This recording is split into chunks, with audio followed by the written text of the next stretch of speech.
A federal judge has blocked the Trump administration from freezing nearly $2 billion in research funding for Harvard University.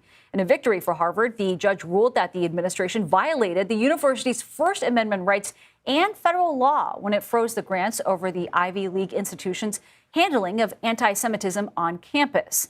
Now, Harvard rejected White House demands that it end its diversity, equity, and inclusion programs and screen international students for certain biases. The Trump administration has vowed to appeal that decision. And joining us now in studio is CBS News legal reporter Katrina Kaufman. Katrina, I know you've been following this case as it continues to unfold here.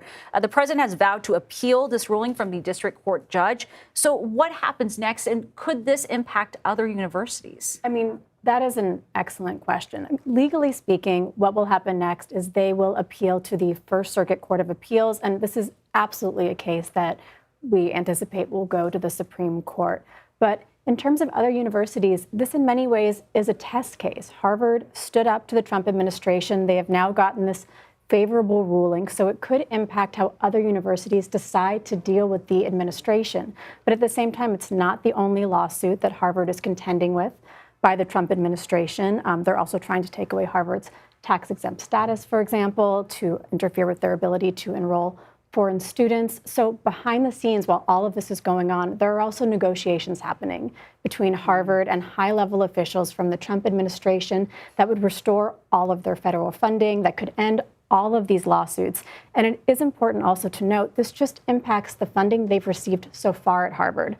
The administration is supposed to release that, but what about future funds? The judge did issue a permanent injunction saying that the administration can impose unconstitutional conditions on those future funds, but they still need to be granted. So this gives Harvard leverage. And Katrina, this is far from the only legal battle that the president is dealing with right now. But the one I want to ask you about is that he's also fighting a federal appeals court ruling that many of his newly imposed tariffs are in fact illegal. What is the latest on that front? So they are appealing to the Supreme Court on an expedited basis. They've asked the court to decide by September 10th if they'll take up this case, and then they want arguments in the first week of November.